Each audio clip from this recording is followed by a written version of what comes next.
All right, thanks, Allison. It's nice to be here, and I hope to pep up the energy in this room a little bit. Who here is a little tired? All right, well, if I finish early, maybe you guys could take a quick little break. But my name is Sarah Austin. I am the co-founder and CMO of Soma Open Network. And you guys might know me from my podcasting and TV shows.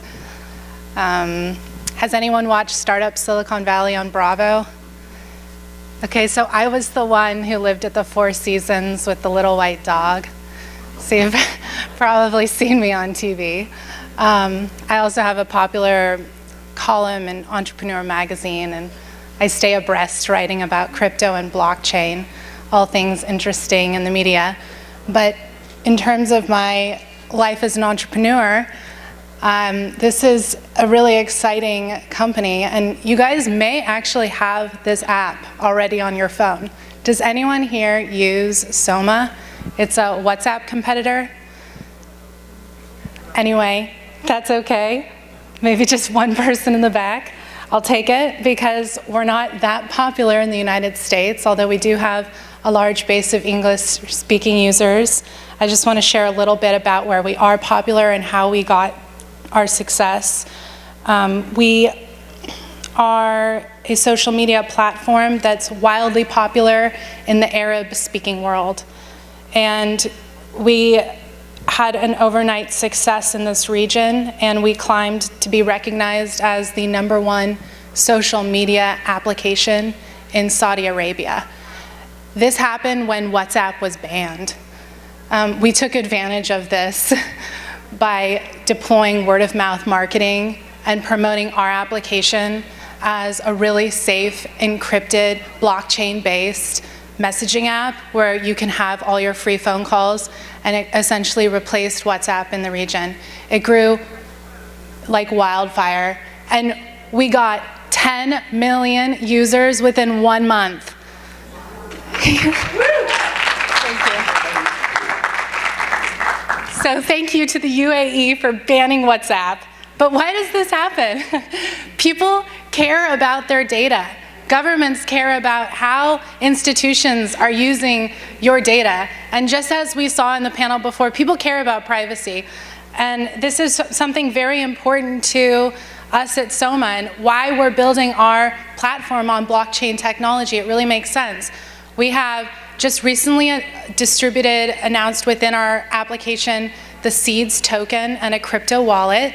And we have a lot of users. We've grown to 85 million users. We have 6 million daily active users. Who here in the audience is a blockchain developer who's building a D-app? Okay, we've got a couple.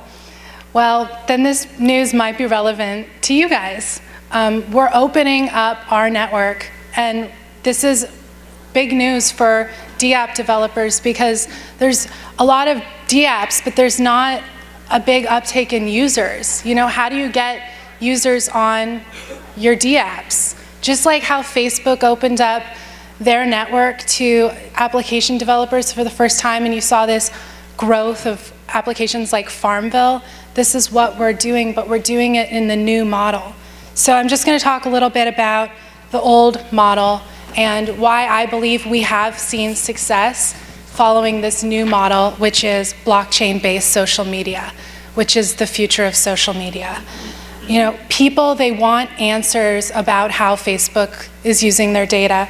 You know, Russia, potentially using people's data, psychographic information, understanding how people make decisions, their innermost thoughts and preferences, even their belief systems. All of this can be extracted from not just where you click, but in your language and the types of posts that you're interacting with and the comments that you're leaving. You know, governments can use your data to impact electoral outcomes. This is very real stuff. And the cryptocurrency sector, it brings about new rules. And when new rules are established, there's an opportunity to write the rules. So this is the new internet, right? This creates a new opportunity to create new systems in the way that we design our systems and design thinking that's human-based. Design thinking is a process of asking the right questions, like what is the human need behind the business? When designing these systems, these applications and business models, we have to look at the human needs behind this, and there is this need for privacy. You know, we want real encrypted messages. We want privacy in our communications with our friends and our family, and we don't want to be manipulated or sold things. You know, without, at least if we are going to give up our data, we should be paid. You know, Facebook should pay their 2 billion users for the data that they're taking from them, and all social media platforms should pay their users, and this is what we believe at SOMA, and our users are already getting paid for using our app. We're doing airdrops, and our token, it's already being distributed, and within the network, it's going for 20 cents a token. You guys should download my app, okay? Start mining. You'll be glad. You'll be calling me in a year and say, I'm glad I was at this young woman's keynote. But back to the design thinking and reflecting the human need that comes from our society and our community, not just in transparency and encryption, but in the very crypto models. In this crypto community, it's a lot of anti-disestablishmentarianism.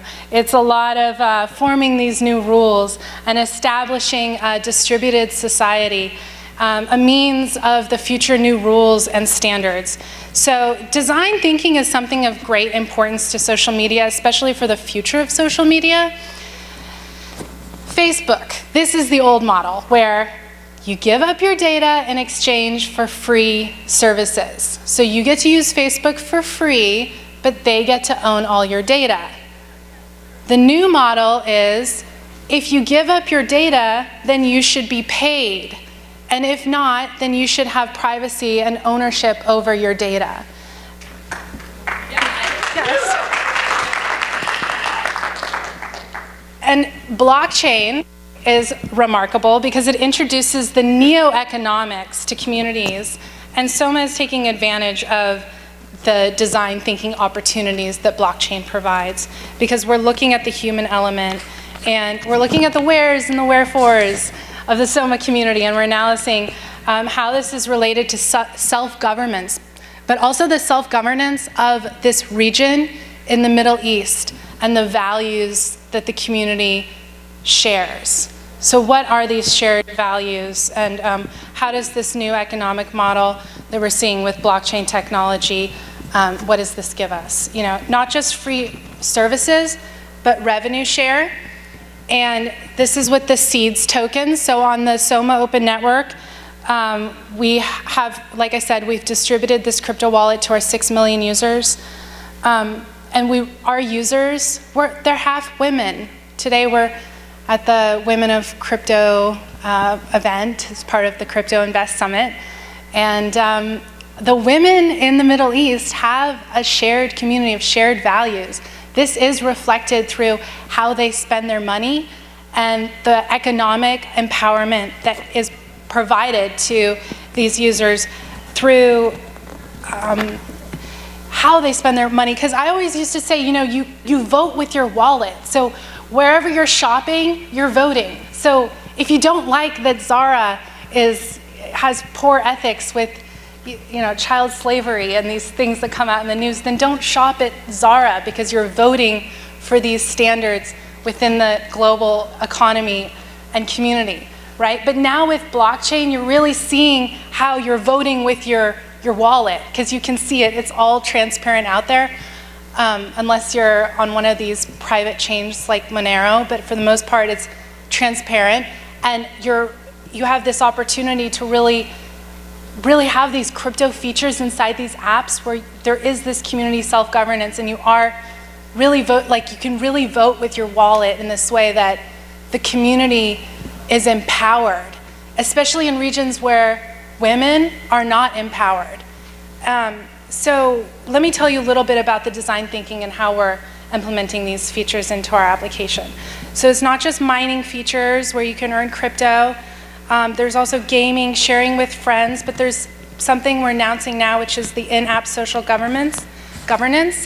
And this is part of the platform for the DApps. So now that if any app developers that they want to apply to be on our network, they can get their DApp through a token curated registry, TCR.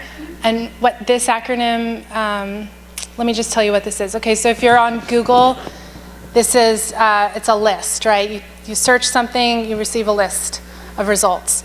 If you're in the App Store on Google Play, there's a list of all of these apps. A lot of them are curated by a person. So for example, YouTube curates a lot of the top video bloggers on YouTube from a person. Other ways of curation is an algorithm. So, Google, it's an algorithm that's creating these results. Problems with algorithms is that they can be manipulated for gain. The problem with self-curation is sometimes people get paid off, and it's just not fair. There's bias within the preference of distributing these lists.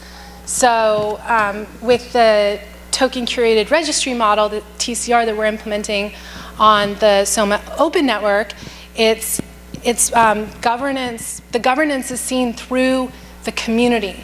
So the DApps that get listed are voted upon by the users. And if the users don't like one of the DApps, they can use their tokens to vote them off of the network. And so there's this community element. And I just want to comment a little bit about what I'm seeing in terms of gender and money. We have a lot of data, and this is coming in just in terms of women. We're seeing a lot of women who care about community. I'm following the keynote, I'm following the community panel, right, which is all women talking about the importance of community. I do think that women have a certain aptitude for community. And it's not to say that men don't, men do as well, but women do have this capacity to nurture communities. And this is something that we think we really are excited to empower women on our network to take part in this crypto community. So we airdrop to all of our users these tokens, and they can also mine them. So the more you engage with the app, the more tokens you earn. And then the women and the men, both genders, anyone who's involved can vote with their wallet on the DApps. And then this gives app developers access to our users that govern the community of DApps. And this really enables women to diversify their portfolio. I mean, we're talking about an application that's in the Arab-speaking world, okay? Women, just for some context here, have recently been given driver's licenses. So we're not allowed to drive until recently. A lot of strides have been made in this region recently, and we believe that we can really empower more women with economic empowerment through their crypto wallet. And the DApps that enter the platform will also engage with their tokens on the platform. So then their tokens will have access on our wallet. And then the users will have a diversified portfolio to many different cryptocurrencies. And this will provide, in turn, an economic development in the community. So I'm going to tell you a little bit about that community and why self-regulation of our TCR really stems from our core values of empowering women in the region. Women in Saudi Arabia, they're really seeing some advancement in rights lately, and the Crown Prince, Mohammed bin Salman, he's a big believer of blockchain technology, so there's this opportunity right now in Saudi Arabia. He said all government documents should be transacted through blockchain technology. It's pretty progressive for this part of the world. All right, so back to design thinking. When we look to design thinking for the newest crypto features that are tailored to each user on the platform. This means that each user on the platform can have a personalized experience. Okay, so for example, women in the Middle East really care about modesty, and that's not just modesty of dress, this is modesty of language. So certain preferences can be placed onto what kind of limitations onto what kind of apps make it onto the platform. There's also a lot of Sharia compliance in terms of spending. So for example, gambling is illegal on the blockchain. This becomes transparent. So probably another reason why the Crown Prince Mohammed bin Salman likes blockchain technology. It really does jive with the Sharia compliance in this region. And design thinking is understanding the human experience. So it's about knowing our users, and it's about tailoring this application to the user. You know, for half of our users, this is the woman's experience. And like I was saying about women, women have a great aptitude for community building. Women have an aptitude for compassion and grace, and the feminine experience is often focused more on society, community, health, than it is on financial gain. And you notice often that, at least I'll notice through the statistics, often that men want to hold their currency. They want to hold their crypto, or they want to trade their crypto for profit and gain. But the women, they're the ones out there who are voting with their wallet. They're the ones out there who are maintaining and moderating these communities to discern which dApps are going to make it or break it. So while the men are out there trading, the women are the ones who are the barriers to entry to which currencies will become successful. And this is because they're willing to vote with their wallet for their community through regulation and moderation. And that's awesome. You know, women bring so much to the crypto community. Women are natural community builders, and these metrics, which we should be evaluating in society, we shouldn't be voting for a president just because of the economy, of what this person will do for the economy. We should be voting every single day in how we spend our money. We should be also voting for our leaders based on what they do for society and the community, and how they care. And I often hear men at these crypto conferences talking about return on investment and making the most money, and it's like this love of money. But when I come to these women crypto events, I hear about them talking about return on community, ROC, less than I hear about return on investment, ROI. So, a lot of people hear the saying, money is the root of all evil, but this isn't true. The love of money is the root of all evil, okay? Money can help a lot of people. It can empower a lot of people. And this is what we're doing with Soma, is we're creating an economic empowerment for our users, especially the women, because you don't have to love money. You can use cryptocurrency to make a difference. We're enabling our users to make decisions on their data, to get paid to watch ads, to get paid crypto to share their data, to have real encrypted messages, to have the option to vote with their crypto wallet on the dApps that they like. And this takes the focus away from the love of money, and it puts it back into the option for the love of your neighbor.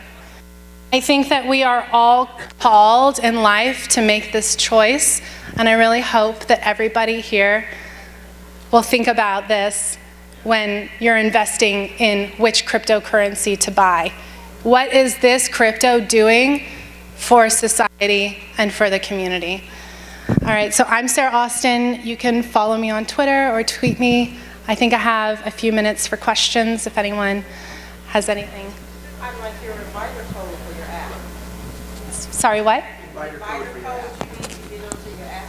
Yeah, you want one? I can get you one. Okay. Do you have a question? I needed her inviter code. Oh, an invitation code to join your app. That's what we're asking for out here. She can grab I'll one grab real it quick for you. during I'll give it to Q&A. everybody. Actually, you all will get some crypto, which is the equivalent of about $20 from my inviter code. So this is a good question. Everyone's going to be glad you asked this. All right, let me get that for you. Just 1 second. Any other questions out there? Yes, this one's ready. Let me come back to you with the mic. Hey, Fu. Nice to meet you. Here's Fu. Hi, Sarah. Hi. I think you mentioned that your app was available for download. Uh-huh. I tried to download it. What is it listed under? You can go to soma.im. So Soma on Android and iPhone, it should be the first one that pops up. Let me get you the inviter code. It's AI8C32. So AI, like artificial intelligence, 8, C as in cat, 32. So if you guys need it again, I can give it to you after my panel, and you'll get some free crypto. Do we have any other questions for Sarah? I think that's All it. right. Okay. Oh, we have one in the One front. more right in front. What does SOMA stand for? And Open Network, how does it relate to platforms and Open Network? Yeah, open source. Soma.im. So the code is open source, and we'll have our API live in a couple weeks. So, I hope you will build on it. And the Soma Open Network, where does the name Soma come from? Well, we started off this company in Soma of San Francisco, downtown. And I don't know, it's kind of a good name. So, yeah, we do have, it's on Wikipedia, we do have a longer explanation to the whole story if you'd like to look it up, but it is an open network. The source code is open source, and we'll be deploying our API in a couple weeks. Yeah? Yeah, the logo on the app. This is the crypto, the seeds logo, but the app, it's a smiley face. It's blue. It's a blue smiley face, so. We have one more question over here for you, Sarah. Hi, thank you so much for your presentation. I love the energy behind what you had to say about this reinvesting or investing in community. And so my question is, when you're evaluating a cryptocurrency to invest in, what are some of the criteria that you look at to ensure that they're really in service to humanity and nature? This is hard, because it's like you could say one thing in your marketing and then do another, but I think you just have to look into the marketing. What are they saying? What's their cause? So, for example, Monero, I had mentioned this earlier, they really care about privacy. They make that really clear. BAT token is another one, like Soma, that shares in revenue with the users. But you also want to look at how many users they have probably, and how many people are using the token to kind of predict the success. I also look at the founders and the founder track record.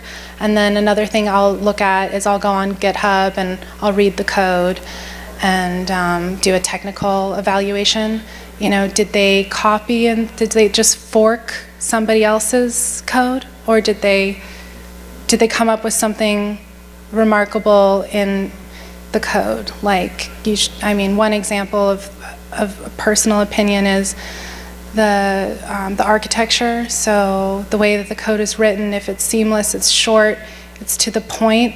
It's just like reading an essay and saying, this is good English, this has great grammar, or this code, this is sloppy, this is English as a second language. Like, you can tell this kind of thing. So yeah, I would really encourage you to try Soma Open Network and look into this. And then, for the DApp developers out there to consider our platform and apply.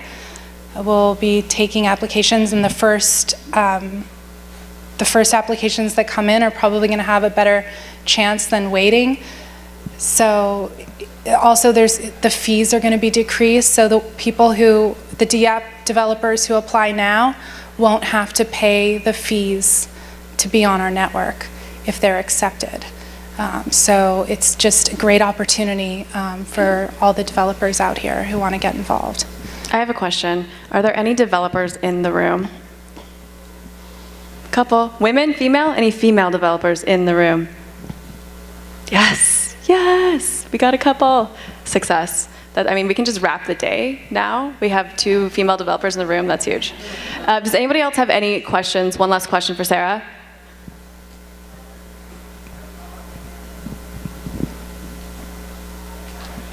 Thanks so much for your presentation. I really liked your that quote, "The love of money being the root of all evil."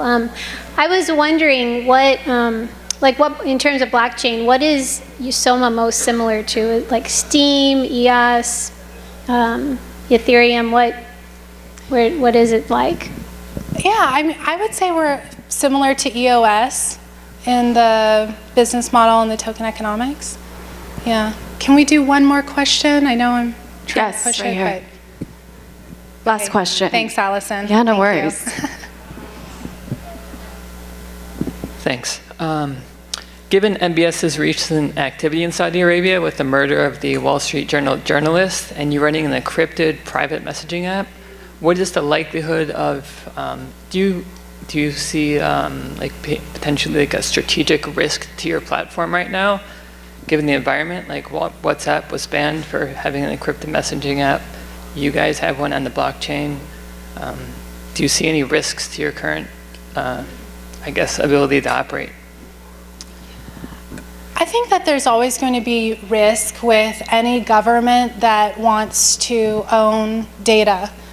This risk is apparent to any social network, including Facebook with the United States government, including data breaches that happen where Russia may have all of the Facebook data of American citizens. So, it's like, yeah, any country is going to want to have the data of all of their citizens. But I think that these private institutions need to hold firm on their stance on data privacy to respect their users, because if we betray our users, then what's left? How do we ever build that trust back?